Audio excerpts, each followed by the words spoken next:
I'm Sam Smith, that's Travis Okulski, and that is 600 horses in a field.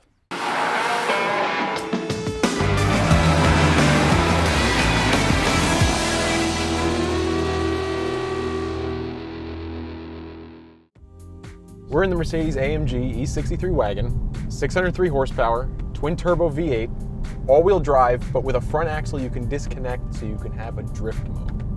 $107,000. Most of them end up getting options somewhere north of $120. And why would somebody buy this besides the fact that it's awesome and it's pretty and it goes really fast?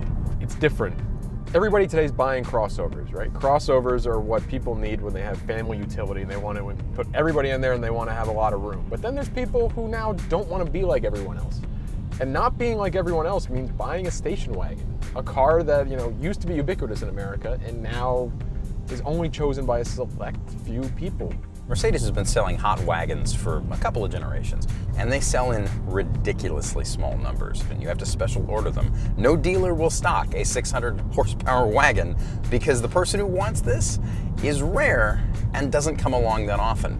We have Mercedes to thank for basically hot rod wagons. Now Porsche has one with a Panamera Sport Turismo, with one that has 680 horsepower, which is far more horsepower than this car has. But there's something different about this. There's a refined, weird edge to it that Mercedes wagons have always had. And it's not, the Porsche has better steering. The Porsche feels a little sharper on the road. Porsche is lighter. That's not what matters when you buy something like this. When you're shoving your kids in it, or even if you're just tooting around by yourself and you want something quiet, Mercedes has a long history of producing really interesting, obnoxious sleepers that work on a bunch of different levels. You buy a Porsche, everybody knows you bought a Porsche. You buy one of these things, you drive around in it, and everybody thinks you just bought a Mercedes wagon until you go, roasting the rear tires off. But that's the thing you can do, because even though this is an all-wheel drive model, and even though they only sell it in all-wheel drive in America, it has something called drift mode. You punch in a couple of buttons, move through the menus, and it'll route torque only to the rear wheels, completely disconnecting the front wheels, so you can go be a goofus.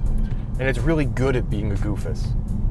What does this thing feel like? What do you get when you have a station wagon that does 3.4 seconds to 60, that pumps out 627 pound-feet of torque, that has a giant, heavy panoramic glass roof, heavy all-wheel drive system, a bunch of heavy interior trim. This has the acoustic trim package, which has membrane-lined glass to quiet the interior even further. Not that an E-Class is a loud car to begin with. Right. What's it feel like?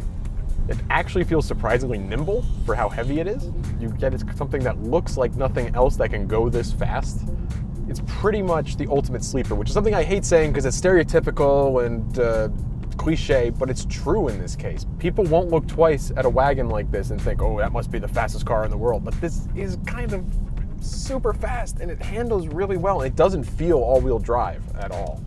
3.4 seconds to 60 is half a second slower than a Bugatti Veyron, right? Than a first-gen Bugatti Veyron. That's nuts. Yeah. And there are 1,000 cool little pieces of trivia about this. The drift mode thing, the fact that it's special order only, the fact that it's special order only at a time when most car makers have gone to just stocking dealer lots with what everybody wants to buy, because it makes the process easier and it makes the margins larger and it makes the dealer's job easier. Every E63 wagon they've spit out I've wanted, and I've never been able to afford it.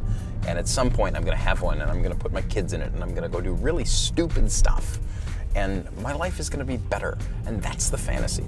You can't see one of these things without thinking, yeah, I could be a normal human in that and also a giant asshole. I think that's a good place to wrap up.